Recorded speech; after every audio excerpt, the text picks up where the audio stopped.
Welcome to Life After Corporate, your ultimate guide for making the leap from corporate leader to entrepreneur. I'm Deb Boulanger, entrepreneur, executive leader, and founder of the Launch Lab for Women Entrepreneurs. This is your time to break through the glass ceiling once and for all and get your ticket to the C-suite. Come back each week to get the leading strategies, advice, and tools that will give you the skills and confidence you need to replace your corporate paycheck. Are you ready? Let's go.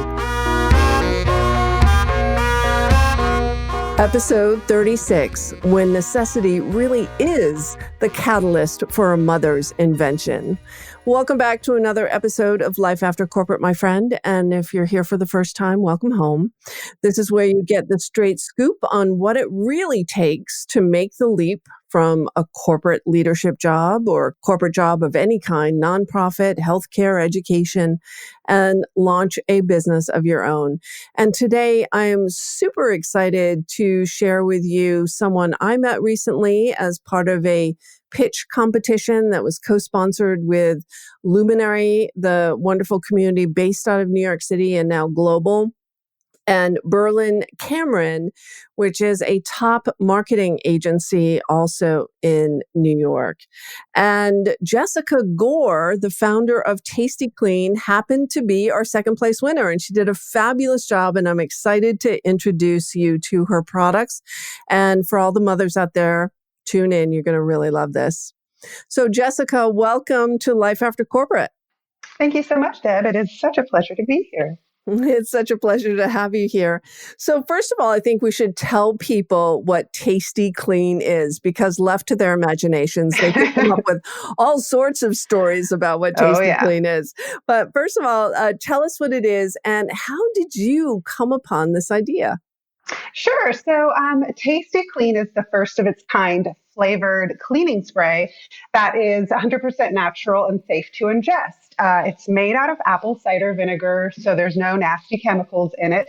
And it's really meant to clean things that go in the mouth. So all your baby items, your orthodontic removable appliances, anything that you're going to put in your mouth and you're on the go and you need to clean it, that's what Tasty Clean is for. So, and how did you come up with this idea? Because, certainly when COVID hit recently, and we're still in COVID, and we've been in it for about 8 months, it was certainly one of the things that I looked up when I couldn't get any bleach or wipes or any sort of sanitary antiviral, antibacterial cleanser. I looked up and I found vinegar is actually antiviral and antibacterial. But we don't think of apple cider vinegar as tasting really good. So how did you come upon this formulation? And well, first of all, why create this product to begin with? Why did you need it? Every time I tell this story, it kind of makes me cringe a little bit. So I am a mom and I have 2 children. And at the time of the incident, my son was in his terrible 2s, almost 3. And I was actually, rushing around like most moms. I got a speeding ticket and I was at a courthouse about to pay the ticket. And I had my little love with me and he had a dum-dum sucker. He dropped it. It was the only one I had. And when I tell you he had like the most epic of all meltdowns, the kind where you like have them flailing on the floor, screaming, and everybody literally, like if in the movies, they stop and turn and look at you like with the death glare, like get your kid. That was my aha moment. That was where I was kind of like, oh my God, if I could just pick it up, spray it with something and give it to him, like my life would be completely saved right now. So that's when I set out to create a product that I felt comfortable using for my family, something natural without chemicals. And I started doing research online, and that's where I saw vinegar kept coming up. And vinegar is one of those things that our grandparents used it. And I think the chemical companies have kind of wanted us to shy away from that. But we've done the research. We've done laboratory testing. It kills bacteria. It kills viruses. It kills the flu. And it's vinegar, So we hired chemists and flavor people and a whole team of people.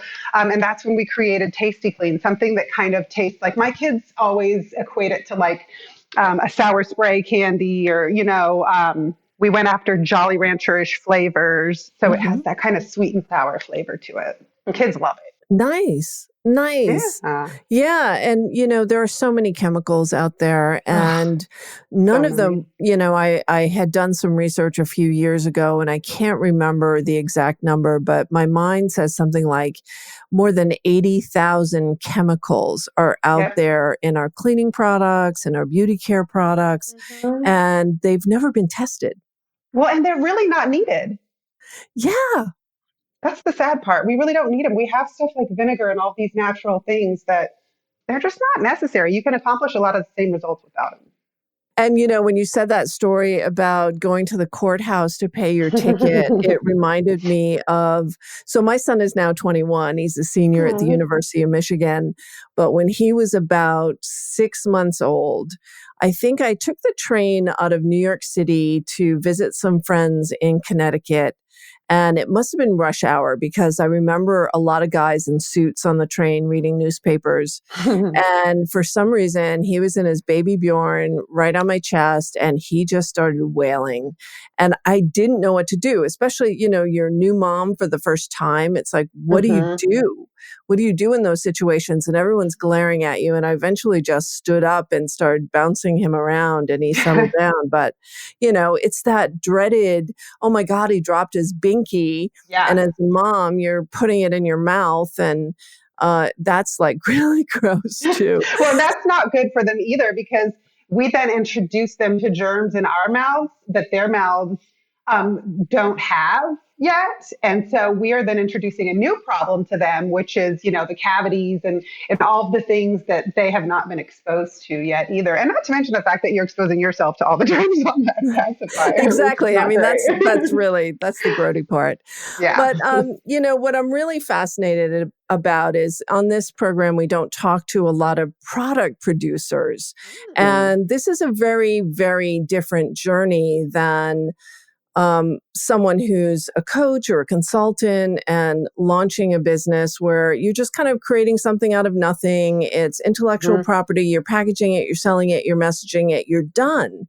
But what were the steps that you had to go through? So if there are other people listening to Life After Corporate and they have an idea for a physical product, Mhm. what were the steps that you needed to go to in order to get market testing, validation, manufacturing, distribution, all of that? Ugh.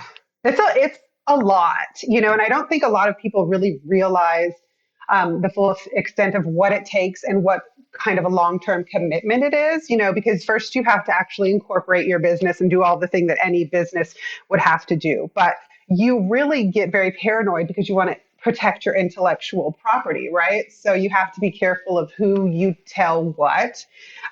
You have to find what's most important to you. And to me, that was, having a made in America product. So it took us a long time sourcing bottles and labels and art. And, you have to come up with the logo and your packaging and what's going to be on that packaging and where are you going to get that packaging. You have to find manufacturers that you trust and that can handle your growth.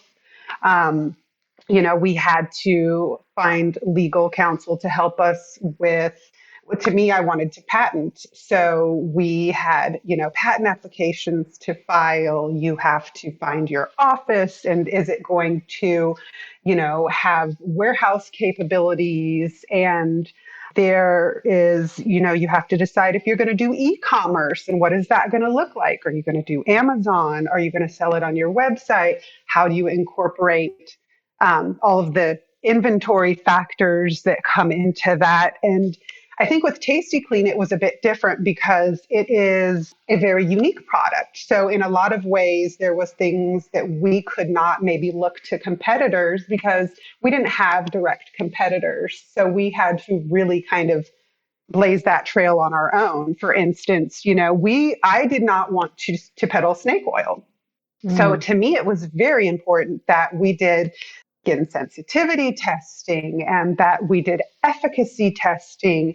But I don't know anything about any of that, right? So I So had how did you to, figure that out? I mean, who advised you along the way? Because there are so no many one, pieces to this, yeah. and no one advised you?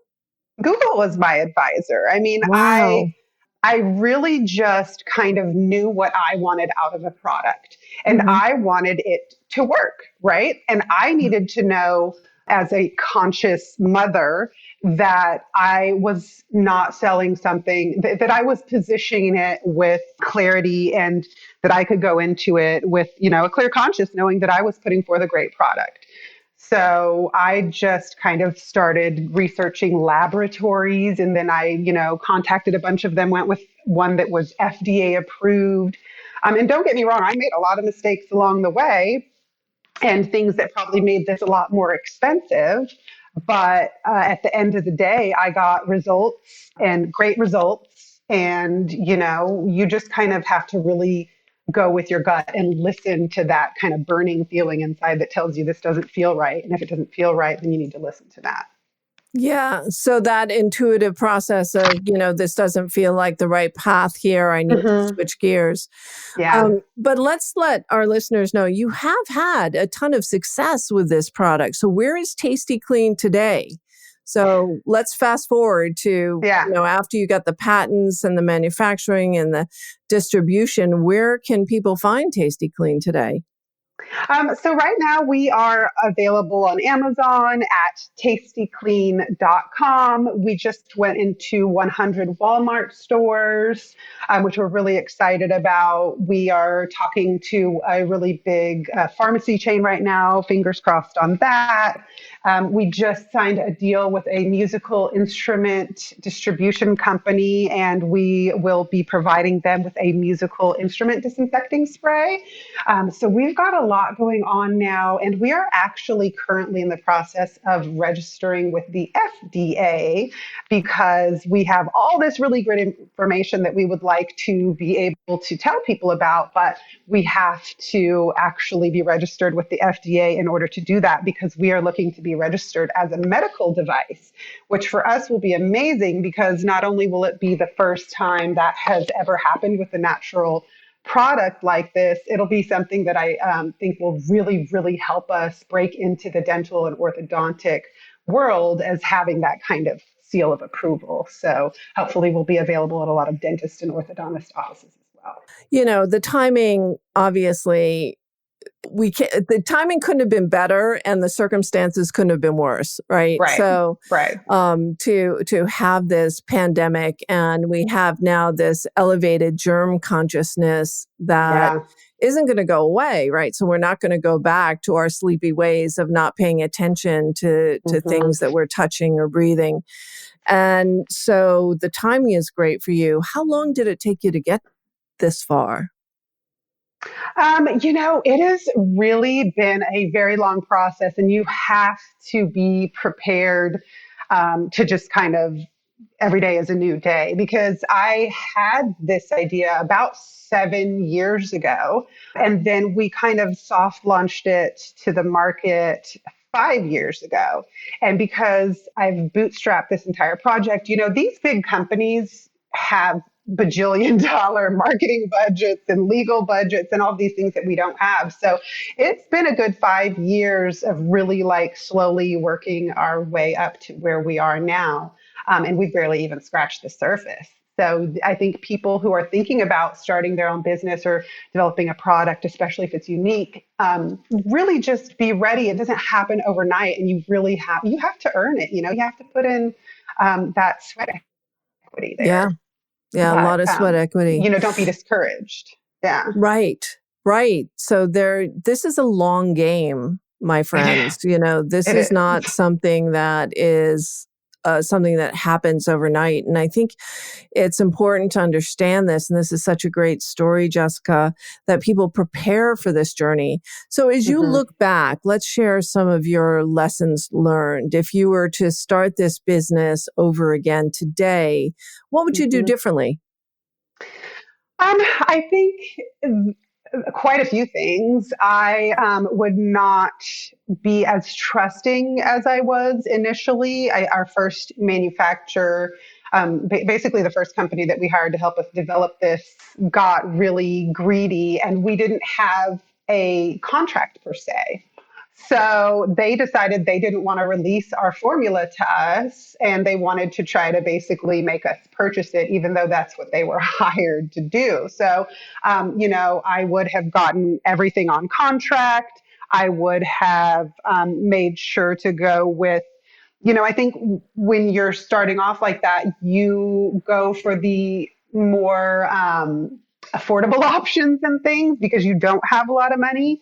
But sometimes you end up spending more money going that route because they're less reputable companies. So I definitely would have paid closer attention to the people that I was dealing with.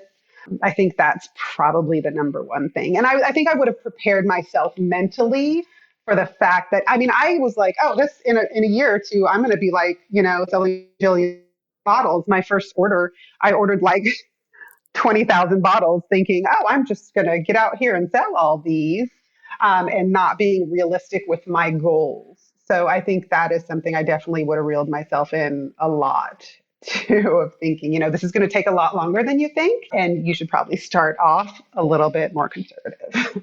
Yeah, those trust issues, contractual issues. I have heard Hard. other product entrepreneurs in the food area specifically talk about some of those loopholes in the contracts, places where they didn't protect themselves when they took on new partners or hired manufacturers. So that's an important one. I'm glad you brought that up. And I'm just curious as I'm listening to you, and you have such tenacity and vision and stick-to-itiveness. Was there an entrepreneurial role model in your family? How did you decide? And did you have a life after corporate story? I never asked you that. And that's a required question on the show. Yeah, I do have a life after corporate. So I worked actually in radio for about 10 years for one of the big radio corporations and really, really enjoyed that. And then I got pregnant with my son, which was huge because I didn't think that I could have children. So I decided that my fun radio years needed to come to an end. I wasn't going to have the nights and weekends that I needed to dedicate to that particular position. So at about 8 months pregnant, I decided to leave my career and, be a stay-at-home mom for a while. And that absolutely drove me crazy. I had come from this fast-paced corporate fun job to sitting at home with a baby who cried a lot. So that was kind of the time where I decided, you know what? I kept getting all of these ideas of things that could help me with my child. I've always been kind of a creative mind and an entrepreneurial spirit. So that was kind of the time where I was like, you know what, I'm just going to go with one of these ideas and run with it and hope that it takes off. And that's such a great story. It's the creativity gene, I guess it is, that once you're in the corporate world and you're problem solving and your mind is going 1,000 miles an hour, is that you're always problem solving, right? You're always looking for solutions to the next thing. 100%. And, big hugs out there because I had, my son was a colicky baby who cried a lot when he was first born too. Yeah. Hugs to moms out there. If you're like going through this, we got you. It will pass. It will pass. My son, it got to where we would have like the blow dryer going and the vacuum going because we had read somewhere online that would make the colic subside and he would stop crying. And it never worked, but maybe it, helped us a little bit. So we tried everything in the book, but he just, he was a crier. His tummy hurt, and you will get by this, moms. You will survive. You will get by this. Absolutely. Absolutely. So now your product is in Walmart, and hopefully good luck to you on the medical device. What is it, a certification? Or? It's basically like a classification with the FDA. So it allows you to, say that you're going to clean what is considered a medical device. So a retainer, for instance, is something that is really popular for us. And if we want to say, retainer cleaner, for instance, then we would need to register with the FDA as a medical device. So because we already know we have all the data and we've done all the testing, we're very confident that the outcome is going to be super positive on that. That's great. Do you intend to bootstrap this business for the foreseeable future, or are you looking to take on investors? I think that initially I was all gung-ho and I was like, I'm going to bootstrap it till the end and I'm going to keep this company 100%. And then, reality set in. And I think I've gotten to the point where I've realized that I would like to take on, like a strategic partner at this point, because I know that I don't have the funds to take it to what it could be. And I think that would be the most logical next step, is to bring on an investor to help us get there.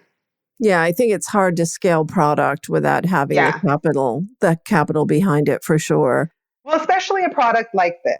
There's so much that goes into it, and the FDA and the legality of it all. It's just expensive. Yeah, absolutely. So if people want to get in touch with you, or if they want to buy the product, how can they get their hands on it? And certainly if there's someone listening who would love to learn more and invest in your product, how can they reach you? Yeah, absolutely. Well, my email is Jessica, Jessica, at tastyclean, TASTYCLEAN.com. You can check out our website, which is tastyclean.com. And I would also like to encourage, follow us on Instagram and Facebook. We're going to have some big sales coming up. On Instagram, it's just at tastyclean. And on Facebook, it is My Tasty Clean. So those are some really good ways to follow us. And I'd like to also offer a offer code of 20% off for your listeners. So if you enter CLEAN20, just CLEAN and the number 20, you can get 20% off just for listening today. Oh, that's so generous. So it's tastyclean.com and CLEAN20 to get 20% off. And Jessica, before we let you go, what is your theme song? What's the song that most closely represents your experience on your entrepreneurial journey? That is a great question, Deb. And I think I'm going to have to go with the one that really resonates with me right now. And that's Elton John's I'm Still Standing. It just speaks to me right now. If I could sing, I'd sing it for you, but everyone would just shut off the episode right now. You don't want me to do that either. I'm with you on that one.